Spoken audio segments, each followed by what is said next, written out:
শুভ সকাল। শুরুতেই বলছিলাম শুভ সকাল বলছি বটে, কিন্তু শুভ হওয়া খুব অস্বাভাবিক এই মুহূর্তে। কারণ আমি জানি রাশেদ মেহেদী আমরা যে একসাথে লম্বা সময় কাজ করেছি, নিশ্চয়ই এই দিনগুলিকে কোনোভাবেই শুভ বলা যায় না। অন্তত যে উদ্বেগ উত্তেজনা সারা বাংলাদেশ জুড়ে এই মুহূর্তে রয়েছে, সেটাকে ভালো বলার কোনো সুযোগ কোনোভাবেই নেই।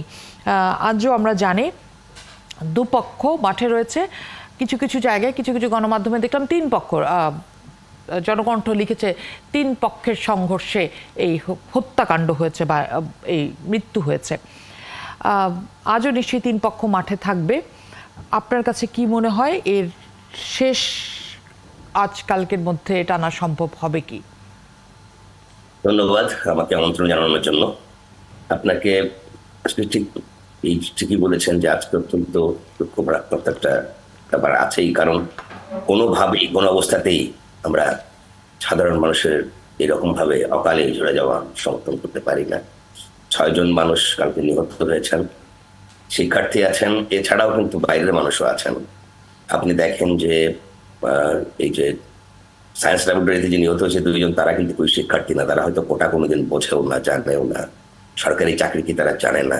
চট্টগ্রামে যে মানুষটি নিহত হয়েছেন, যার স্ত্রী গতকাল কাঁদছিল, গতকাল ঢাকা মেডিকেল কলেজে এসে আপনার এই যে মোহাম্মদপুরের যে ইয়েতে মারা গেল, তার মা আয়েশা খাতুন কাঁদছিলেন এবং বলছিলেন আমার ছেলেকে মারল কে। এই প্রশ্নের জবাবটি খুব দরকার ছিল। আমরা খুবই হতাশ এই কারণে যে গতকাল থেকে আজ পর্যন্ত সরকারের উচ্চ পর্যায়ে বলেন মধ্যম পর্যায়ে কেউই অন্তত এই 6 জন মানুষ যে নিহত হলো, তারা কেন নিহত হলো, কোন তদন্ত হবে কিনা, দেখা হবে কিনা তারা বলেননি। কারণ এই যে শিক্ষার্থী না, শিক্ষার্থীর বাইরে যে নিহত হলেন বা এরকম একটা ঘটনা ঘটলো, দেখেন এর আগে কিন্তু অনেকগুলো আন্দোলন হয়েছে, এই সরকারের আমলই হয়েছে। আপনার সড়ক নিয়ে আন্দোলন হয়েছে, আপনার হচ্ছে এই কোটা নিয়ে আন্দোলন হয়েছে, নিহতের ঘটনা কিন্তু ঘটেনি। বা এইভাবে গতকাল যেভাবে নিহত হয়েছে, একদল লোক একজনকে পিটিয়ে মারছে, একদল অন্যভাবে, কোনো ঘটনায় আসলে সেটা কি স্টুডেন্ট না পুলিশ কারো কিন্তু বোঝা যাচ্ছে না। অতএব এর আগে আপনি জানেন যে বড় দুর্নীতি নিয়ে অনেকগুলো কথা হয়েছে, সেই দুর্নীতিবাজরা একসময় প্রভাবশালীও ছিলেন। তাহলে কালকে এই আন্দোলনের সুযোগ নিয়ে সরকারকে বেকায়দা করার জন্য কোনো পক্ষ সাবোটাজ করলো কিনা, এই হত্যাকাণ্ডগুলোর মধ্য দিয়ে তারা চেষ্টা করেছিল কিনা, সেটাও তদন্ত হওয়া দরকার। এখন জন্ম সনদ দিয়ে খোলো বিকাশ স্টুডেন্ট অ্যাকাউন্ট, নিজের বিকাশ নিজে কর। দুর্ভাগ্যজনক গতকাল কেউই অ্যাড্রেস করেননি এটা। যে কোনো সচেতন মানুষ, যে কোনো মানুষের জন্য সরকারের এই অবস্থান হতাশাজনক। অন্তত তদন্ত কমিটি গঠন করার ঘোষণা দেওয়া উচিত ছিল, এই প্রাণগুলো কেন গেল সেটা খুঁজে বের করার একটা ঘোষণা আসা উচিত ছিল।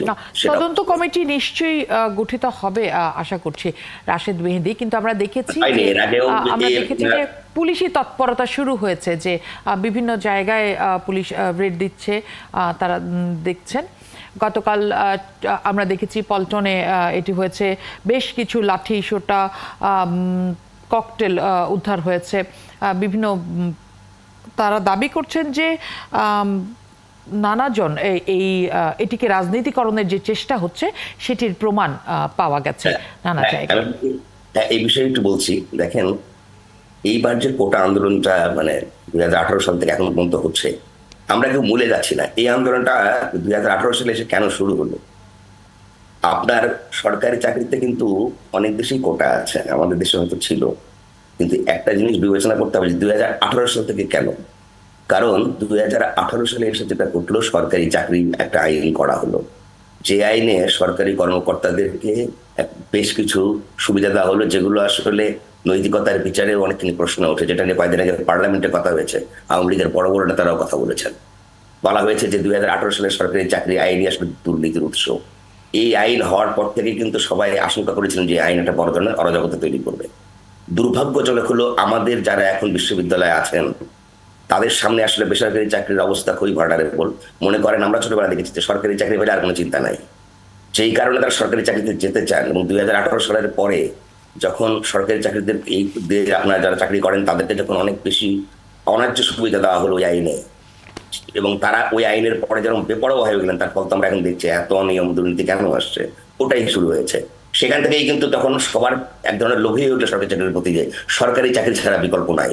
তখন এই বিষয়গুলো সামনে আসলো, তখন এই কোটা নিয়ে আসলো। এটা কোনো সৎ উদ্দেশ্যে, এটা কোনো অধিকার আদায়ের আন্দোলন তা কিন্তু না, এটা একটা লোভ থেকে হচ্ছে। সেই কারণেই কিন্তু আপনার, এবং সেটার উৎস হলো সরকারি চাকরি আইন 2018। এবং একটা জিনিস খেয়াল করেন যে এই আইনের পরে বাংলাদেশে গত 18 ডিজিটাল বাংলাদেশের যে অগ্রযাত্রাটা 2018 সাল পর্যন্ত হয়েছিল এখন কিন্তু অনেকখানি কমেছে। আজকে দেখেন ওই আমলাতন্ত্র আমাদের অবস্থাটা কোথায়, যে আমাদের কোনো সরকারি ওয়েবসাইট ভালোভাবে চলে না। এত মন্ত্রণালয়ে পাওয়ারফুল সচিব, powerful mission secretary, powerful joint secretary, powerful DS, এই মন্ত্রণালয়ের ওয়েবসাইটটা কিন্তু চলে না, ঢোকা যায় না। বাংলাদেশের অধিকাংশ মন্ত্রণালয়ের অবস্থা। এই আমলাতন্ত্রে আপনি স্মার্ট বাংলাদেশ করবেন, সম্ভব না। সেই কারণে আমি বলছি এই আমলারা তো মেধাবী আমলা সবাই, তাই না? সেই মেধাবীরাই তো এই জায়গায় এসছেন। না, আমি এখানে ওই মেধার কথা হচ্ছে না, কথা হচ্ছে যে আপনি একটি আইনের মধ্য দিয়ে এমন একটা অবস্থানে নিয়ে গেছেন। সেই কারণেই বলছি যে বাংলাদেশে যারা কোটার কথা বলছে তারা খুবই ন্যারো কথা বলছে। আপনার একটা বিশেষ কোটা কেন, ওই কোটাকে যখন আক্রমণ করা হয় তখন বোঝা যায় যে এই যারা বলছেন, যারা আক্রমণ করছেন তারা একটা বিশেষ মতাদর্শ, এবং তারা ওই দিন স্লোগান দিয়ে বুঝিয়ে দিয়েছেন। কোনো মুক্তিযুদ্ধের পক্ষে যারা আছে তারা কখনোই এই ধরনের স্লোগান দেবেন না। ঢাকা ইউনিভার্সিটির স্লোগান দেওয়া কলঙ্কের স্লোগান। আঘাত আসতে পারে, যারা আন্দোলন করেন তারা কিন্তু জানেন, তারা অনেক পরিচয় দেন, কিন্তু এখানে তারা দেন নাই, তারা সঙ্গে সঙ্গে ওই স্লোগানে চলে গেছেন। রাশেদ মেহেদী, তাহলে আপনি যে প্রসঙ্গটি আনলেন সামলে, যে তাহলে যে প্রজন্ম এই ধরনের স্লোগান দিচ্ছে, যে প্রজন্ম আসলে শুধুমাত্র কোটার জন্য আন্দোলন করছে, আপনি বলছেন যে এই কোটার জন্য আন্দোলনটি আসলে লোভের জন্য আন্দোলন। সেটা যদি আমার শিক্ষার জন্য আন্দোলন হতো, আমার উন্নত শিক্ষার জন্য আন্দোলন হতো, সেটার ব্যাপ্তি একরকম ছিল, সেটার চাহিদা একরকম ছিল, সেটার অবস্থান একরকম ছিল। আর শুধুমাত্র কোটার জন্য যে আন্দোলন, সেটা লোভের আন্দোলন, এবং যে ভাষায় যে স্লোগানে যে আন্দোলন, সেই আন্দোলন যারা করছেন সেই প্রজন্মকে আসলে আমাদের এই প্রজন্ম পড়তে পারছে না, বুঝতে পারছে না। আমরা কি কোনোভাবে তাদেরকে মিসগাইড করেছি, অথবা ভুল শেখাচ্ছি, ভুল জানাচ্ছি বলে তাদের আজকে এই অবস্থান? অবশ্যই আপনি যেটা বলেছেন, আমাদের পুরো জাতিগত যে ব্যর্থতাটা হয়েছে সেটা হলো যে আমরা মুক্তিযুদ্ধ চেতনার কথা সামনে বলেছি, কিন্তু মুক্তিযুদ্ধ চেতনা বিরোধী যে শক্তি ধীরে ধীরে আস্তে আস্তে কাজ করেছে এবং এইরকম একটা অবস্থান তারা নিয়ে গেছে, একটা অনেকগুলো একটা বড় জেনারেশনের মধ্যে তারা একটা ভুল চিন্তা ঢুকিয়ে দিয়েছে। সেটা আমাদের ব্যর্থতা এই কারণে, কারণ আমরা শিক্ষা ব্যবস্থাকে সেই অবস্থায় নিতে পারিনি। আমাদের যে শিক্ষা ব্যবস্থা এখন দেখেন, বিশ্ববিদ্যালয়ে আমি চ্যালেঞ্জ করতে পারি, বিশ্ববিদ্যালয়ে মঞ্জুরি কমিশন গবেষণা করুক, কয়েকজন উপযুক্ত শিক্ষক আছে বিশ্ববিদ্যালয়গুলোতে। যদি উপযুক্ত শিক্ষক থাকতো তাহলে শিক্ষকরা শুধুমাত্র একটা হাউস টিউটর হওয়ার জন্য, প্রক্টর হওয়ার জন্য একটা শিক্ষক সমিতি নির্বাচন হয়েছে, তার জন্য এইরকম পাগল মরিয়া হতেন না। তারা গবেষণার টাকার জন্য ফাইট করতেন, তারা অন্য জনে করতেন, তা করেন না। তাদের একটা ছোট্ট সুবিধার জন্য তারা করছেন, কারণ এই শিক্ষকরা আসলে কেউই উপযুক্ত শিক্ষক না, অধিকাংশই। অনেকে হয়তো উপযুক্ত শিক্ষক আছেন কিন্তু অধিকাংশই তাই। আমরা এমন একটা দুর্ভাগ্যজনক শিক্ষা ব্যবস্থা তৈরি করেছি, গত কয়েক বছরে বিভিন্ন রাজনৈতিক দলের আমলে এমন সব লোককে শিক্ষক নিয়োগ করা হয়েছে তারা শিক্ষাদানের উপযুক্ত না, শিক্ষা হয়নি। যেই কারণে আজকে টোটাল সংকটটা হয়েছে। আজকে এই সংকট থেকে বেরোনোর দুইটা উপায় আছে। একটা হচ্ছে আমাদের টোটাল শিক্ষা ব্যবস্থাটা রিফর্ম দরকার, আর স্মার্ট বাংলাদেশ সামনে রেখে একটা স্মার্ট ব্যুরোক্রেটিক রিফর্ম কমিশন করা দরকার। সরকার এই দেখেন একটা মামলা সুপ্রিম কোর্টে আছে, সেটা রায় না হওয়া পর্যন্ত, সরকার তো কোটা বাতিলই করেছিল, হাইকোর্ট তার বিরুদ্ধে রায় দিয়েছে, এখন সেটা সুপ্রিম কোর্টে নিষ্পত্তি না হওয়া পর্যন্ত সরকার তো কোনো ডিসিশনে যেতে পারবে না। খুবই লজিক্যাল কথা। এই লজিকটা কেন ওদের বোঝানো গেল না স্টুডেন্টদেরকে, কেন মুখোমুখি দাঁড়ায়? জনাব রাশেদ মেহেদী, আমি একটু বলতে চাই যে আমি আপনাকে একটি প্রশ্ন করেছিলাম যে এটাকে নিশ্চয়ই রাজনীতিকরণ করা হচ্ছে, কারণ আমরা বিভিন্ন পত্রিকায়, গণমাধ্যমে মন্তব্য দেখতে পাচ্ছি, রাজনীতিবিদদের, শিক্ষাবিদদের, নানা জায়গায় শিক্ষাবিদদের দিক থেকে আলোচনার আহ্বান বারবার জানানো হচ্ছে, কিন্তু রাজনীতিবিদদের যে মন্তব্য আমরা দেখছি সেখানে দেখা যাচ্ছে যে এক ধরনের ধামকি, কোনো পক্ষের দিক থেকে ধামকি, হুমকি, কোনো পক্ষের দিক থেকে উস্কানি। বিশেষ করে আমরা যদি দেখি, যেন ফখরুল বলছেন আন্দোলনকারী শিক্ষার্থীদের পাশে দাঁড়ান, অভিভাবক সহ আপনারা বেরিয়ে আসুন। এই আন্দোলন করলে ছাত্রদল করতে পারে, কিন্তু যখন বিএনপির পক্ষ থেকে এই ডাকটি দেয়া হচ্ছে, সেটি আসলে ঠিক কী কারণে দেওয়া হচ্ছে, কোন উস্কানির জন্য আসলে এটি দেওয়া হচ্ছে? কারণ আন্দোলন যদি করতেই হয়, অসংখ্য আন্দোলনের বিষয় আছে। আমার নিত্য প্রয়োজনীয় দ্রব্যের ঊর্ধ্বগতির, দ্রব্যমূল্যের যে ঊর্ধ্বগতি, সেটি নিয়ে আন্দোলন হতে পারে, বিদ্যুৎ নিয়ে আন্দোলন, নানা কিছু নিয়ে আন্দোলন, সেটিতে আসলে তাদের খুব পরিষ্কার পদক্ষেপ দেখা যায় না। কিন্তু কাল আমরা দেখেছি যে পুরো বাংলাদেশ জুড়েই ছাত্রদল পরিষ্কার অবস্থানে ছিল। কারণটা হচ্ছে এখন পর্যন্ত আপনার বিএনপি এমন একটা রাজনৈতিক দল যে তারা আসলে কোনো জনগণের কোনো ইস্যুকেই ধারণ করে যে একটা আপনার জনগণের পক্ষে একটা কোনো কিছু করে তা করে না। কারণ তারা যখন ক্ষমতায় ছিল তারা জনগণের পক্ষে তেমন কোনো কিছু করে নাই, যেই কারণে আসলে তারা এখন যে জনগণের দাবি করবে সেটাও তারা জানে না। যেই কারণে এখন যেটা সুযোগ দিচ্ছে তারা, স্টুডেন্টরা তো মাঠে নেমে গেছে, সুযোগ দিলে কি হয়।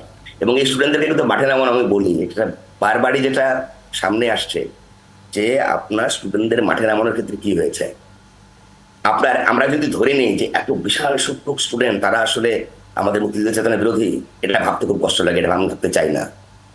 মুক্তিযুদ্ধ বিরোধী কিছু লোক যারা আসলে যে বললাম যে একটা সংকীর্ণ মানসিকতাকে ধারণ করে মিসগাইড করেছে, এবং দুর্ভাগ্যজনক হলো সত্যি যে সরকারি যে ছাত্র সংগঠন বা সরকারি দলের সঙ্গে যে কিংবা সরকারি দলের যারা নীতি নির্ধারক থেকে শুরু করে যারা আছেন, তারা ওই মুক্তিযুদ্ধ বিরোধী শক্তির যে চক্রান্ত খুব সূক্ষ্ম, সেটার বিরুদ্ধে গিয়ে এই স্টুডেন্টদেরকে মোটিভেট করতে পারেন না। এই স্টুডেন্টরা কিন্তু ঢালাও ভাবে তাদেরকে তারা আর উস্কে দিয়েছে, যেমন ছাত্রলীগ সভাপতি বলেছেন সবকিছুর জবাব নিয়ে ছাড়বো। এটি আসলে ধামকি ছাড়া আর কিছুই নাই। এই ধরনের বক্তব্য আসা উচিত না। দলের সাধারণ সম্পাদক বলেছেন ধৈর্য ধরা মানে দুর্বলতা নয়, সময় মতো যথাযথ অ্যাকশন নিব। মানে অ্যাকশনটা আসলে কার বিরুদ্ধে? আমারই তো সন্তান। সেটাই আমি বলছি যে এই ধরনের ইম্যাচিউর বক্তব্য দেওয়ার সুযোগ নাই। আমরা যেটা দেখেছি এখানে, এখন উচিত ছিল সরকারের একটা বক্তব্য হতে পারত যে দেখো সুপ্রিম কোর্টে আছে, সেখানে আগে রায়টা হোক, রায় হওয়ার পরে প্রয়োজনে আমরা একটা কমিশন গঠন করে পুরো প্রক্রিয়া স্ট্রাকচারকে রিফর্ম করবো, তোমরা ধৈর্য ধরো। সেই কমিশনের প্রয়োজনে বিভিন্ন পক্ষের প্রতিনিধি থাকবে, সেইভাবে হবে। সেটা কিন্তু বলতে পারতে, কিন্তু তাদের কাছে কোনো মেসেজই দেওয়া হয় নাই যে তাদের দাবিটাকে আসলে কতটুকু অ্যাড্রেস করা হচ্ছে, সেটা তার বার্তাটাই তো পায় নাই। এই ধরনের একটা ইম্যাচিউর রাজনীতি কেন হলো, এটা আমার মাথায় ঢোকে না। এবং সেই কারণে আমার মনে হয় ধন্যবাদ রাশেদ মেহেদী আমাদের সাথে যুক্ত হওয়ার জন্য। নিশ্চয়ই আগামীতে আবারও কথা হবে।